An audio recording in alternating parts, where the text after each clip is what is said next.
केहर सिंह बाबा जी के अनन्य भक्त हुए हैं। केहर सिंह के साथ महाराज जी ने बहुत लीलाएं की। आज हम केहर सिंह के साथ महाराज जी ने जो अद्भुत लीला की उस कथा का आनंद लेंगे। केहर सिंह के सबसे छोटे लड़के का नाम आनंद था और केहर सिंह की बेटी का नाम कुसुम।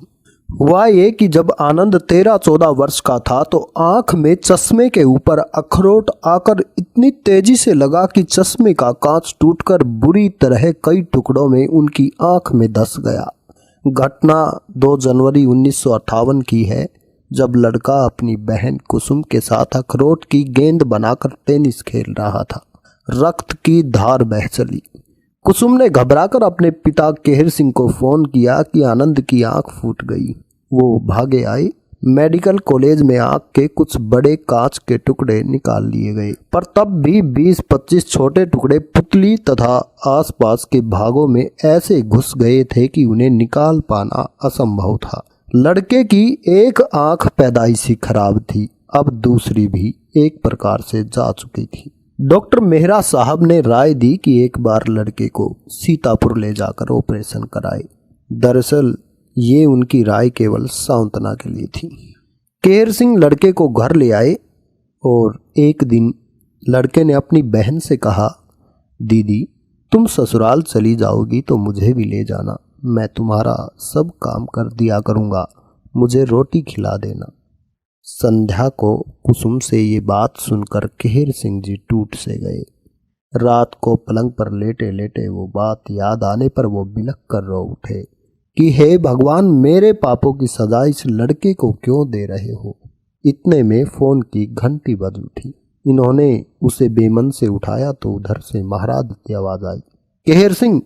जी महाराज। क्या कर रहा है? कुछ नहीं महाराज। नहीं तू रो रहा है, तेरे लड़के की आंख फूट गई। उसे सीतापुर मत ले जाना, वे लड़के की आंख फोड़ देंगे। अलीगढ़ मोहनलाल के पास ले जा। और टेलीफोन बंद हो गया। महाराज जी ने बरेली से फोन किया था और जब महाराज जी ने फोन किया तब पूर्णदा महाराज जी के ही साथ बरेली में बैंक मैनेजर मेहरोत्रा के घर ठहरे हुए थे। पूर्णदा ने बाद में बताया कि टेलीफोन करने से पूर्व बाबा जी ने कम्बल से मुंह ढक लिया था और चिल्लाकर कहा था, केहर सिंह रो रहा है, उसके लड़के की आंख फूट गई।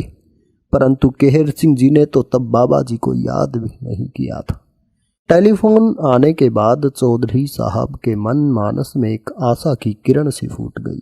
अब भी क्या गुंजाइश है आग ठीक हो जाने की।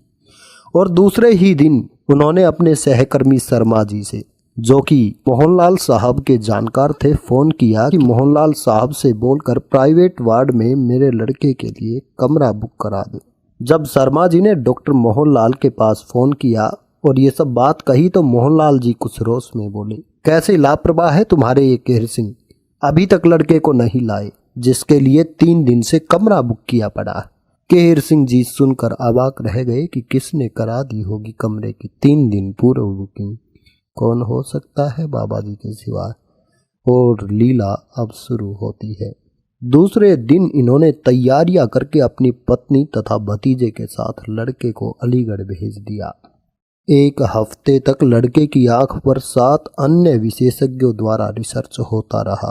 अंत में 6 डॉक्टरों ने ऑपरेशन के विरुद्ध परामर्श दिया, पर एक डॉक्टर शुक्ला जी ने ऑपरेशन कर डालने की हिम्मत कर दी कि इस पार या उस पार। लड़के की आंख तो वैसे भी जा चुकी थी, परंतु ऑपरेशन करने पर केवल कुछ ही कांच के टुकड़े निकाल पाए। इस ऑपरेशन के बाद भी लड़के की आंख में 20-22 बारीक कांच के टुकड़े मौजूद थे, जो अब आंख का हिस्सा बन चुके थे और उन्हें निकालने का एक ही तरीका था कि आंख को ही निकाल दिया जाए। लड़के की आंख में पट्टी बांधकर घर भेज दिया। शर्मा जी को फोन से सूचित कर दिया गया सोरी के साथ।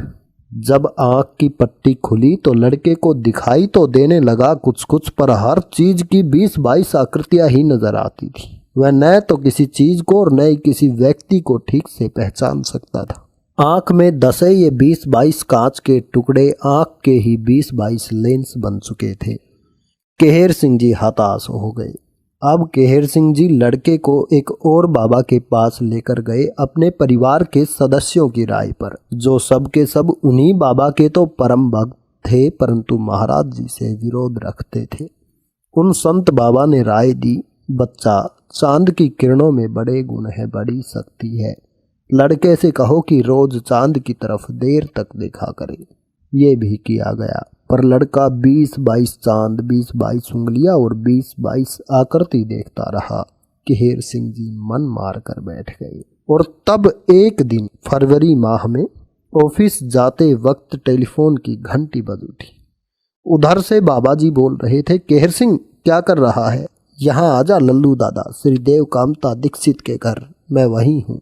और लल्लू दादा के घर का पता भी बता दिया। घर से निकलते वक्त लड़का दिख गया। प्रभु प्रेरित लड़के को भी गाड़ी में बिठा लिया।